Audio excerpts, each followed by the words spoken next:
What's going on, guys? All right, so you clicked on this video. It was because you are interested in the Mavic 3 Classic. So let's go ahead and dive into it, starting off with price. Now, I do want to say that there are 3 different tiers. Now, if you just need a body with no remote, it's $1469.99, and I saw that on, I believe it was B&H's website. There is also a Mavic 3 Classic with just a regular remote, which is $1599. And then the one that I purchased, which is the Mavic 3 Classic with the DJI RC with the built-in screen, that's $1749.99. Now, if you want to buy an extra battery, they are $209.99. I'm assuming that these are the same batteries that come with the Mavic 3, not the Classic. So if you want to pick up like maybe that, like a Fly More bundle, you probably could.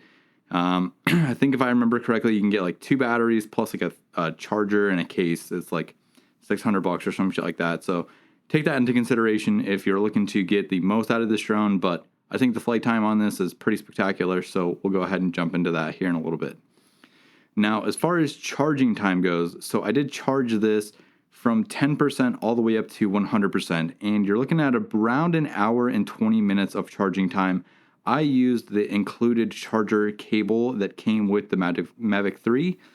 So take that into consideration. If you are on a time crunch, you're going to have to wait around an hour and a half, hour and 20 minutes, give or take. Now, the max flight time on this is set from DJI at 46 minutes. Now, I do want to go over this because this is actually on DJI's website, and I'm going to quote it word for word. Measured in a controlled testing environment, specific tests are as follows. Flying at a constant speed of 32.4 kilometers per hour in a windless environment at sea level with APAS off, AirSense off, camera parameters are set to 1080-24, video mode off, and from 100% to 0. Results may vary depending on environment, actual use, and firmware version. So you may get less depending. They state 46 minutes. I think roughly I'm getting probably around 37 to 38 minutes of flight time, give or take. Could be a little bit more, could be a little bit less. When I did the first flight, that was from 100% down to, I think it was like 10% or something like that. And that video was like 37 minutes long, so take that into consideration. Now, as far as photography goes, I do want to go ahead and give you some specs on this. Now, this is pretty much the same as the Mavic 3.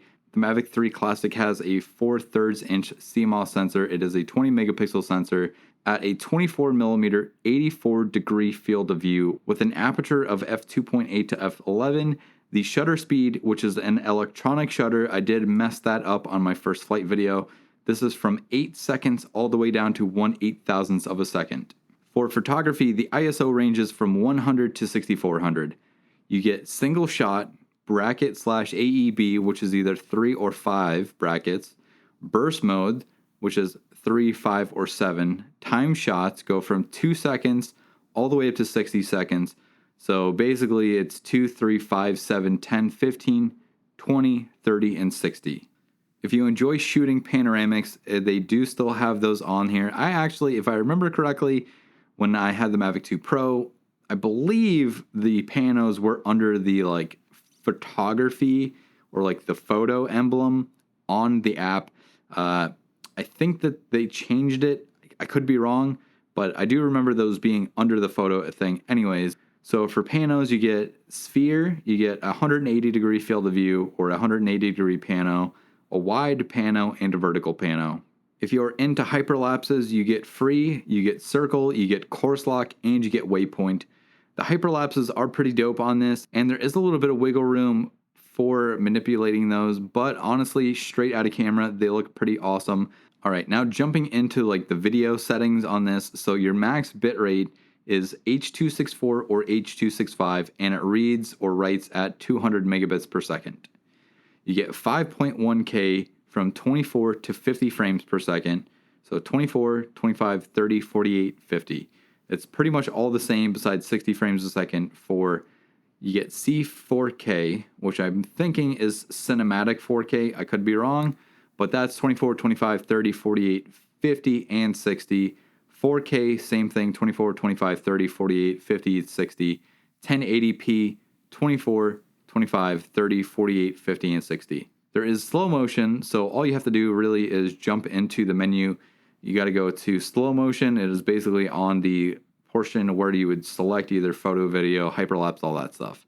So you get C4K at 120, 4K at 120, 1080p at 120, and 200 frames a second. Also, something that I want to mention is there's actually a really big crop when you use the slow motion. I didn't notice it before while I was doing this review initially, but I just wanted to jump in here real quick while I'm editing this video and let you guys know that there is a pretty substantial crop when you use slow motion in any of those modes. So just take that into consideration as well. As far as the color profiles go, you get normal, D-Log, and HLG. Now, I did touch on this already, but for video coding formats, you get H.264, H.265. You can choose between an MP4 file or an MOV file. Like I said, you get normal, which is ISO 100 to 6400, and a normal color profile, H.264 or 265, MP4 or MOV. And as far as the video bitrate goes, you can choose between either CBR, which I'm assuming is constant bitrate, or VBR, which is variable bitrate. D-Log is basically locked in at ISO 400 for the bare minimum. The Mavic 2 Pro, if I remember correctly, was not actually. I do remember that the Phantom 4 version 2 was also locked at an ISO of 400. So I'm not really 100% sure why the Mavic 2 Pro, you were able to go down to an ISO of 100, but I digress. So for D-Log, ISO 400 to 1600 in D-Log. Like I mentioned, D-Log is locked at 400 for a base ISO. You get H.264 or 265, MP4 or MOV. Video bitrate is locked at CBR. This also allows in D-Log for you to choose a color assist on the screen. So if you don't like seeing that flat color profile, you can go ahead and choose that in the menu.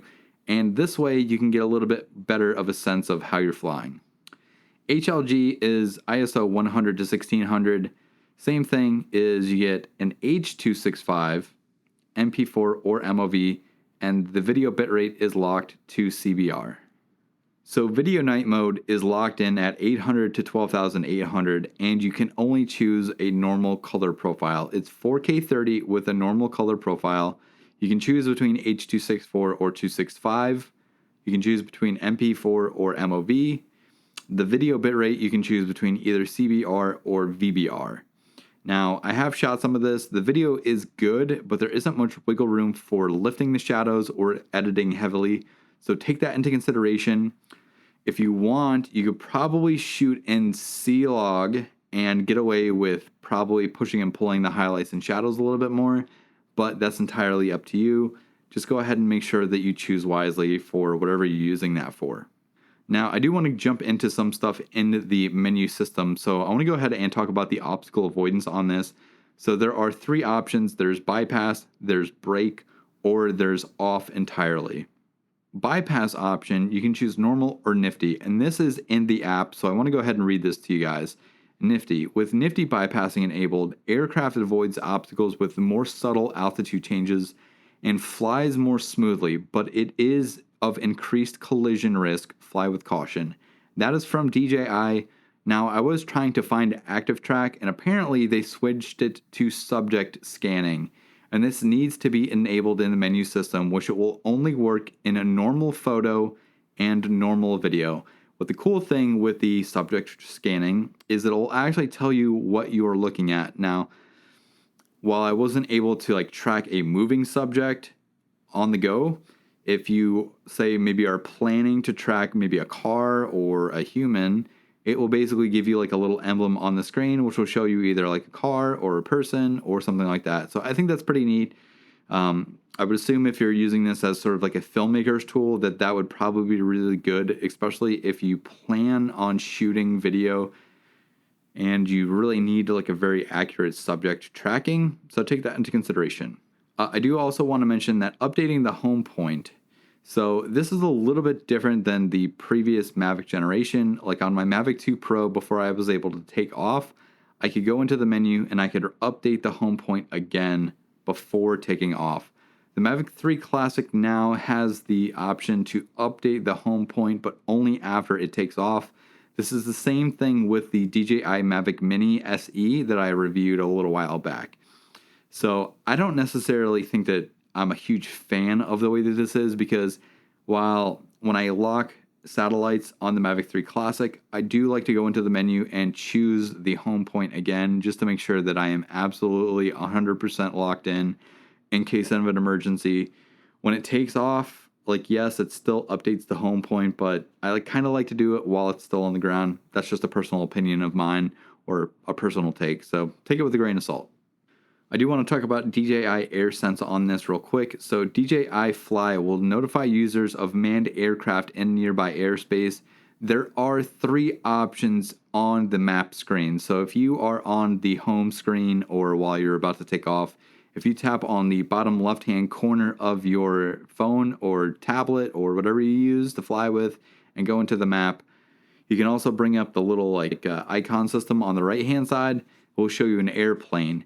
And on that, it will tell you that you can choose between these 3, which is high collision risk, medium and high collision risk, or low, medium, and high collision risk. This is a little bit of a nuisance, especially because I live pretty much exactly 5 miles away from my nearest airport, which is Class D airspace. So when I'm flying around the house, basically what will happen if a plane is taking off with ADS-B, it will basically notify me that there's an aircraft in the area. And while I can choose just only high collision risks, I think if you were to choose low, medium, and high, that would be pretty annoying, but that's just my opinion, so take that with a grain of salt as well. Now, I do want to talk about the gain and expo setting on this. I don't exactly remember where this choice was on the Mavic 2 Pro settings, so I could be wrong about this, but I remember it being somewhere else.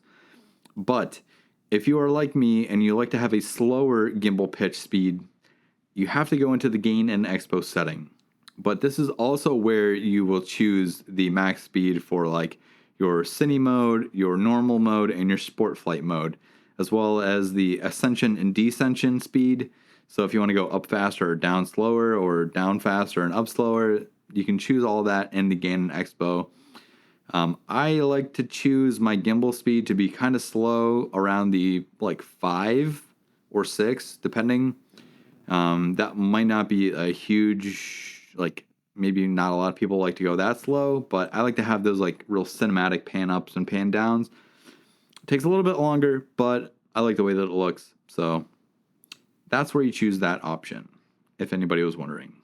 Now, I do want to break these down for you real quick. So for Cine max speed, so in cinema mode max speed, you can go from 2.24 to 33.56. So ascending and descending is also 2.24 or up to 13.24 miles per hour.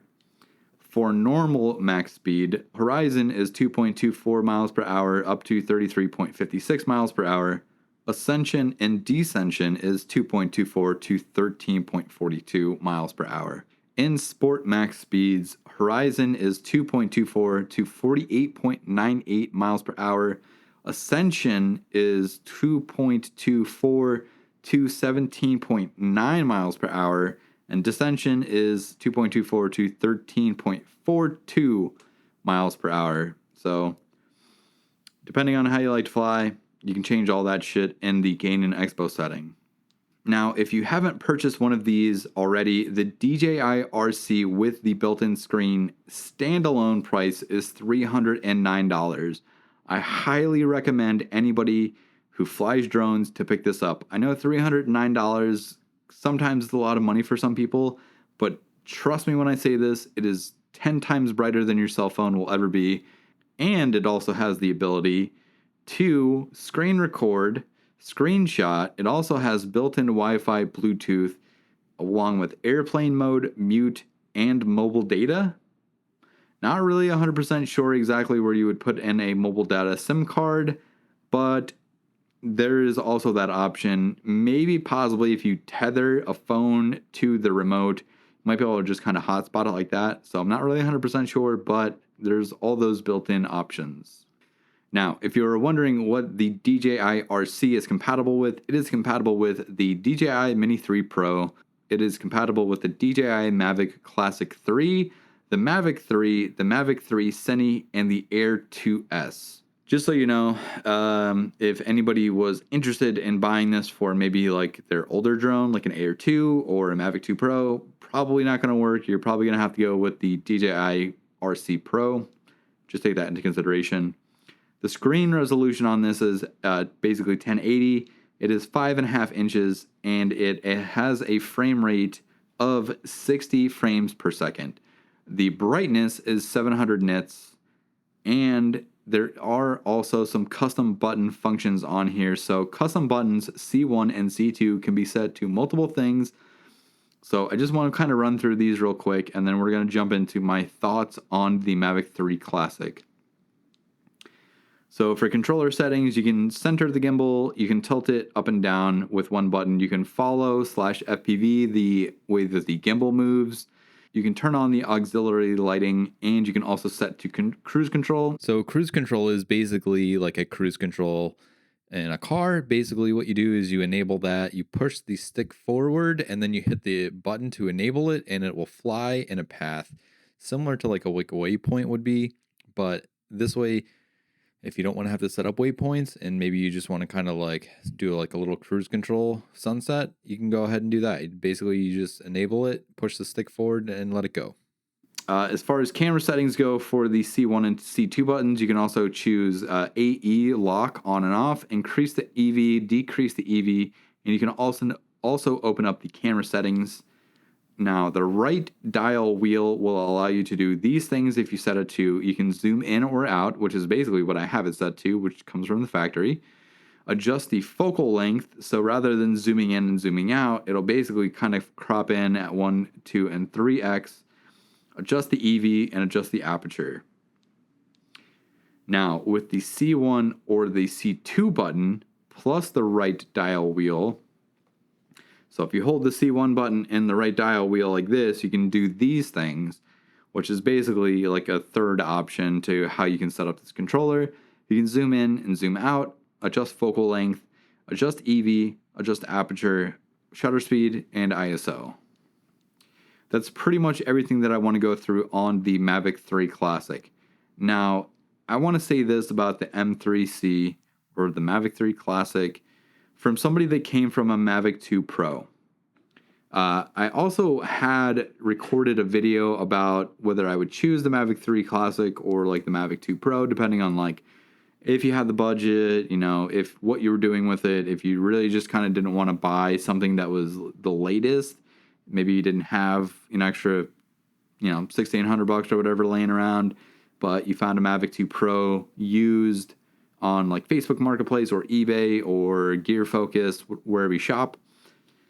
I think that the Mavic 3 Classic by far is much sharper in photography and 5.1K. The range on the Mavic 3 Classic with the DJI RC is insane, because on the Mavic 2 Pro, when I would use my cell phone and the controller that came with it, the range was good, but the Mavic 3 Classic, I feel like it's super rock solid. And I know when you first fly a newer drone from an older version of a drone, the newer drone always seems more rock solid. And I will say this much, that DJI improved the Mavic 3 Classic substantially from the Mavic 2 Pro. Not to say that the Mavic 2 Pro isn't good. It's still a very good, very viable option for anybody that maybe needs a professional drone that can't drop $1,600 on the Mavic 3 Classic. If you went with the DJI Air S2 or maybe like a DJI Air 2, I think that you could probably get away with using those for some applications. But I think for the price of the Mavic 2 Pros right now, especially a resale market, I mean, you're looking at, I unfortunately sold mine for around $650. I basically just wanted to take that money and put it towards what I used to purchase the Mavic 3 Classic with. So give it or take, you might be able to get something with a little bit more, like a couple extra batteries. Like I sold my Mavic 2 Pro with ND filters, 2 batteries, and like a little carrying case. So that was pretty much it. I mean, I think $650 was okay. Honestly, I feel that it should have went for more than that personally, but that's only because I didn't use it as much. I mean, the batteries had like 28 cycles on them each. So while I did fly it a lot, I mean, I bought it in 2020 and I sold it in 2022 pretty much. I mean, basically 16 times a year I flew it. So take that into consideration. But the Mavic 3 Classic, I think, outshines the Mavic 2 in video feature. So 5.1K. If you shoot slow motion with drones, I don't necessarily shoot a lot of slow motion. I guess if you did a lot of sports or shot like a lot of sports stuff like that and just needed to have like a good file for like a slow motion video or something, that you have that option too. If I remember correctly, the Mavic 2 Pro is 2.7K at 60 and 4K 24 and 30. And I think 1080p was maybe also 60 or 120. Again, I didn't really use it that often, so I couldn't really tell you. I do remember flying the Mavic 2 Pro in 2.7K at 60, so there's that. I think that the DJI Mavic 3 Classic is a better option than the Mavic 2 Pro if you just are, like, if you have the money and you're weighing the options, buying a used 2 Pro or buying a Mavic 3 Classic, then yes, 100% go with the Mavic 3 Classic because it's a newer drone, it's more updated. The photos I feel are a little bit sharper. The dynamic range I think is a little bit better. The color profiles on it are great. The 5.1K is much sharper than the 4K. It's even sharper than the 4K that's on the Mavic 3 Classic, so take that with consideration. Take that with a grain of salt. The Mavic 2 Pro, if you are getting into like real estate photography or if you're shooting weddings and you also want to have the option to get some drone footage and shoot stuff like that, then yes, I think that the Mavic 2 Pro is still a very good, very viable option for somebody that doesn't want to spend a lot of money. The Mavic 3 Classic, so I've had this for a little over like a month and a half now. I've flown it a lot. And I will say this, that the Mavic 3 Classic, like I said, outshines pretty much everything that's on the market today. I feel that it is a better buy than the just regular Mavic 3. I do kind of want to play with a Mavic 3 with the telephoto zoom lens on it because I use the zoom in and zoom out function a lot on my Mavic 3 Classic, and it's really fun. But the only problem is when you zoom in, it basically crops that video in, so it's not as sharp as it is like if you're zoomed out, kind of. So there's that. I mean, I guess I could always shoot wide and then crop in, but it's going to pretty much do the same thing. So I would like to see what the telephoto zoom lens on the regular Mavic 3 would do. Yeah, so there's that. Anyways, if you guys like this video, go ahead, give it a thumbs up, give it a like. If you didn't like it, also give it a thumbs up. If you have any questions about the Mavic 3 Classic, rather than watching 4 minutes of the fucking video and then typing it into the fucking comments, because anybody that doesn't watch this video all the way to the end and then comment something about it because I didn't fucking watch it and I talked about it in this video, I'm just gonna fucking delete the comment. Anyways, if you have any questions about it, or if you want to know anything, or if there's something else you want to see on the Mavic 3 Classic, drop it in the comments. I will answer it to the best of my abilities. Hit the like button, hit the subscribe button, hit all the buttons. I'm Jordan, and I'll catch you guys next time. Peace.